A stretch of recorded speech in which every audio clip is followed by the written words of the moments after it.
Hello बच्चों, welcome to my YouTube channel. तो आज हम कर रहे हैं एक्सरसाइज 12.2 का क्वेश्चन नंबर 3। देखिए, Radha made a picture of aeroplane with a coloured paper. Radha ने एक पिक्चर बनाई एरोप्लेन की कलर पेपर के साथ। अब हमें क्या फाइंड करना है? इसका टोटल सरफेस एरिया फाइंड करना है। मुझे नहीं पता क्यों फाइंड करना है, लेकिन करना पड़ेगा, अब कहा है तो चलिए शुरू करें। सबसे पहले फिगर 1 बच्चों, यहाँ इन्होंने फिगर को 5 हिस्सों में डिवाइड कर दिया, 1 2 3 4 एंड 5। सबसे पहले area of figure 1, area of figure 1। यहाँ बच्चों फिगर 1 में अगर आप देखोगे तो यहाँ हीरोन्स फार्मूला लगेगा। यहाँ ये 5 सेंटीमीटर, ये वाली भी 5 सेंटीमीटर एंड नीचे ये 1 सेंटीमीटर गिवन है, तो ऊपर भी 1 सेंटीमीटर आ जाएगा। तो एरिया ऑफ फिगर 1 के लिए बच्चों A is 5, B is also equal to 5 and C is equal to 1 centimetre. तो सबसे पहले सेमी पेरीमीटर यानी कि 5 + 5 + 1 डिवाइडेड बाई 2, यानी कि आंसर आएगा 11/2। तो ये या तो हम इसको 5.5 लिख लें या इसको 11/2 रहने दीजिए, आपकी इच्छा। आगे चलते हैं। एरिया लगाने के लिए बच्चों S माइनस ए जो फॉर्मूला है, S minus B, S minus C, पूरे के ऊपर बच्चों स्क्वायर रूट। ये क्वेश्चन थोड़ा सा लेंथी जाएगा, लेकिन बहुत ही इंटरेस्टिंग क्वेश्चन है ये इस एक्सरसाइज का। तो S बच्चों आया 5.5, 5.5 माइनस 5, 5.5 माइनस 5। आगे थोड़ी सी जगह कंजेस्टेड है तो बच्चों नीचे लिख रहा हूं मैं, 5.5 माइनस 1, पूरे के ऊपर बच्चों स्क्वायर रूट। ठीक है, 5.5 को बच्चों एज इट इज लिखना पड़ेगा। इसको तो मैं सॉल्व नहीं कर सकता, लेकिन उसको सॉल्व करने के बाद 0.5, 0.5 एंड 4.5 ये मेरे पास आंसर आ जाएगा। अब एलसीएम लेने की बारी। देखिए पॉइंट है, अगर पॉइंट आपने हटाने हैं तो नीचे जीरोस लगा लीजिए, 1 2 3 एंड 4। सभी पॉइंट्स हटाए, एक एक जीरो लगा दी। अब यहां बच्चों 4 जीरोस आ रही है, लेकिन रूट के बाहर क्या हो जाएगा, आगे लिख लेते हैं। रूट के बाहर बच्चों सिर्फ 2 जीरोस रह जाएंगी। ठीक है ना, तो रूट सिर्फ ऊपर रह गया। अब 55 का जो रूट होगा बच्चों 5 × 11, प्राइम फैक्टराइजेशन जब मैंने की 5 × 11, 5 ऐसे ही 5 एज इट इज। 45 का रूट होगा बच्चों 3 × 3 × 5। अब यहां पेयर्स बनाते हैं। देखिए 5 के बच्चों 4 बार 5 आ रहा है, तो रूट के बाहर सिर्फ 2 बार आएगा, 5 × 5। 3 2 बार आ रहा है, तो रूट के बाहर सिर्फ 1 बार आएगा एंड रूट के अंदर 11 एज इट इज रह जाएगा, वो सॉल्व नहीं होगा। तो 5 5 से 25, 25 3 से 75। Final answer will be equal to 75/100 root 11। इसको आप ऐसे भी लिख सकते हो, रूट 7.075 एंड रूट 11। अब बच्चों रूट 11 की बारी, आपको सॉल्व करना पड़ेगा रूट 11। अगर आप नहीं कर सकते तो आप याद कर लीजिए प्लीज, क्योंकि रूट 11 तो आपको चाहिए ही चाहिए। तो रूट 11 की जो वैल्यू होती है बच्चों, that will be equal to, देखिए अगर आप नहीं भी करोगे तो भी चल जाएगा, लेकिन एंड में आंसर नहीं बनेगा प्रॉपर, तो एंड में आंसर आपको रूट की फॉर्म में छोड़ने पड़ेंगे। तो देखिए रूट 11 की जो वैल्यू होती है, दैट विल बी 3.31, इतना कर लीजिए, 32 कर लीजिए बस। अब बच्चों मैं रूट निकालना यहाँ नहीं सिखा सकता, मैं उसकी एक सेपरेट वीडियो बना दूंगा। वैसे मैंने बना रखी है रूट निकालने की, पिछले क्वेश्चन में भी समझाया था। अगर इस क्वेश्चन में समझाने लगूंगा तो बहुत लंबी वीडियो बन जाएगी। तो कोशिश मेरी यही रहती है कि वीडियो छोटी से छोटी बने। तो बच्चों जब मैं इनको मल्टीप्लाई करूंगा, मल्टीप्लाई करके आंसर आएगा 248 centimetre square.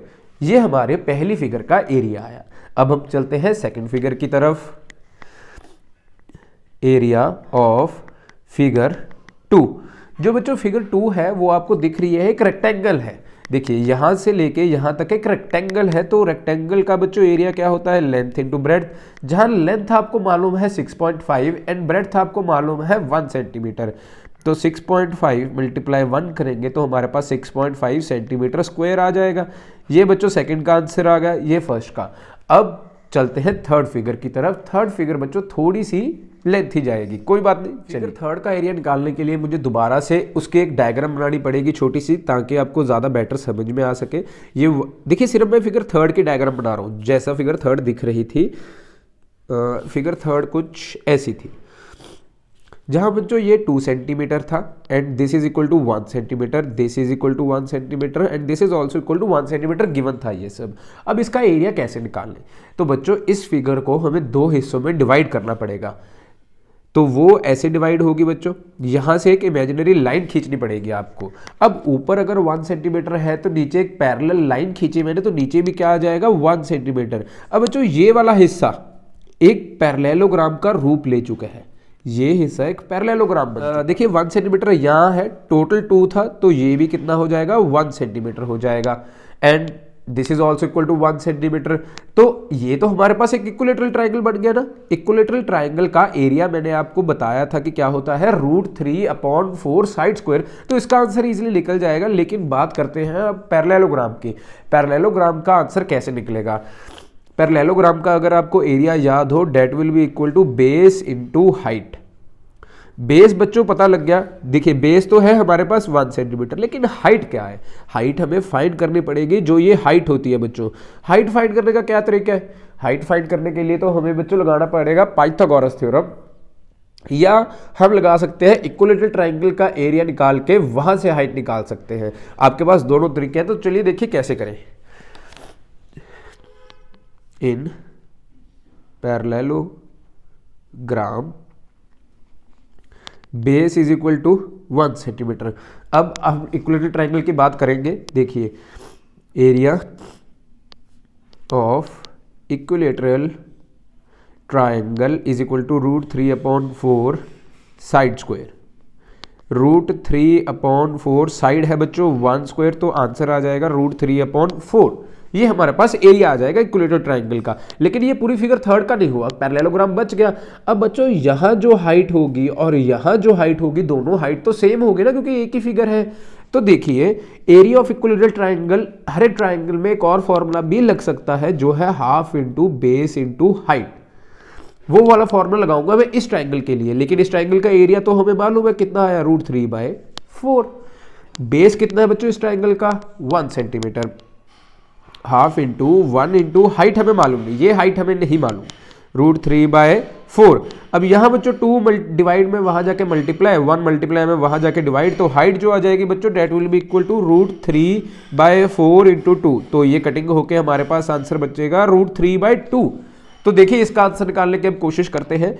Area of parallelogram is equal to base into height. यहां हम हाइट अब लिख सकते हैं √3/2। देखिए बेस आ जाएगा बच्चों 1 सेंटीमीटर, क्योंकि ये बेस है ना पैरेललोग्राम का, और हाइट हमने फाइंड कर ली √3/2। मल्टीप्लाई किया तो आंसर आया √3/2।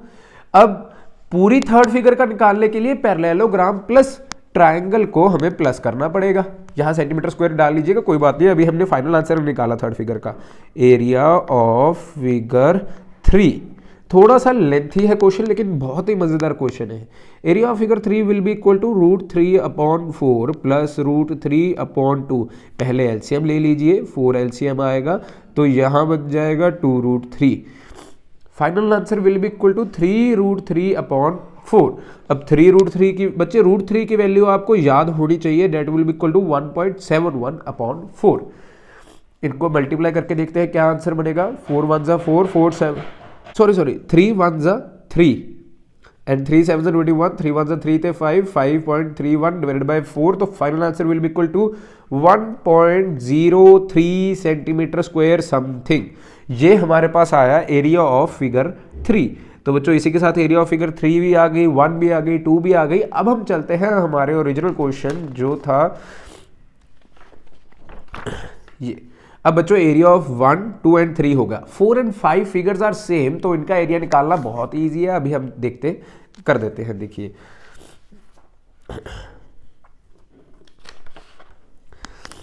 एरिया ऑफ फिगर बच्चों 4 एंड 5 के इकट्ठे निकाल दूं मैं। एरिया ऑफ फिगर 4 एंड 5, देखिए दोनों फिगर सेम थी आपस में, तो मैं यह क्या करने वाला हूं। वैसे मैं इसमें जो फॉर्मूला लगाऊंगा बच्चों, that is equal to half into base into height, क्योंकि ये राइट एंगल ट्राइंगल बन रहे हैं एक, जहां पे बेस 1.5 होगा एंड हाइट 6 होगी। और ऐसी दो ट्राइंगल्स हैं, तो मैं उनको 2 से भी मल्टीप्लाई करूंगा, तो फाइनल आंसर कुछ ऐसा दिखेगा। देखिए 2 multiply by half into base into height. ये 2 से क्यों मल्टीप्लाई किया? क्योंकि बच्चों दो ट्राइंगल्स ऐसी सेम है। 2 मल्टीप्लाई हाफ इंटू बेस जो है बच्चों 1.5, हाइट जो है 6। यहाँ पे कटिंग की 3 आ गया, 1.5 into 3 is 4.5, 4.5 into 2 is 9 centimetre square. तो ये हमारे पास 4th एंड 5th फिगर का एरिया आ गया। अब एरिया ऑफ एरोप्लेन जो राधा ने भसड़ की थी, उसका हमने पूरा एरिया निकालना। एरिया ऑफ एरोप्लेन पता नहीं क्यों निकालना है, राधा ने बनाया, राधा को निकालना चाहिए, हम क्यों निकालें। 1 plus 2 plus 3 plus 4 plus 5, sorry यहाँ 5 दूसरा। अब 1 का बच्चों एरिया आया था, मैं लिख देता हूँ यहाँ पे 1 का एरिया मुझे दिख रहा है, कहाँ गया, 2.48 प्लस 6.5 प्लस थर्ड फिगर का एरिया था 1.03 एंड 4/5 का इकट्ठे निकाला था 9। अब जब हम इनको प्लस करेंगे तो final answer will be equal to बच्चों 19.3 सेंटीमीटर स्क्वायर। ये हमारे पास आंसर आ जाएगा 19.3 सेंटीमीटर स्क्वायर हमारे पास फाइनल आंसर है, जो राधा ने बजट की थी उसका एरोप्लेन बनाया था उसका फाइनल आंसर। तो थोड़ा सा लेंथी था, एक बार मैं दोबारा से रीकैप दे देता हूं बच्चों सारी चीज़ का। देखिए सबसे पहले अपने पूरी फिगर थी, पहली ट्रायंगल निकाली हीरोन्स फार्मूला, दूसरा एक रेक्टेंगल था तो वो हो गया। तीसरे में बच्चों हमें दो हिस्से करने पड़े, एक parallelogram and equilateral triangle. Equilateral triangle का एरिया होता है √3/4 साइड स्क्वायर, लेकिन वहां से हमें हाइट भी निकालनी पड़ी ताकि इस पैरेललोग्राम की हाइट पता लग जाए। पैरेललोग्राम की हाइट पता लग गई तो बेस इंटू हाइट वाला फॉर्मूला लगा दिया। एंड फोर्थ एंड फिफ्थ में मैंने क्या किया, राइट एंगल ट्रायंगल लगा दिया, दोनों फिगर सेम थे तो इकट्ठे ही निकाल दिया, 2 से मल्टीप्लाई कर दिया। मल्टीप्लाई करने के बाद जो आंसर आया पांचों का, तो उनको मैंने कर दिया प्लस, ताकि एरिया ऑफ होल एरोप्लेन आ जाए। अगर बच्चों वीडियो अच्छी लगे तो लाइक जरूर करना, दोस्तों के साथ शेयर भी करना। मिलते हैं नेक्स्ट क्वेश्चन के साथ, बाय, थैंक यू।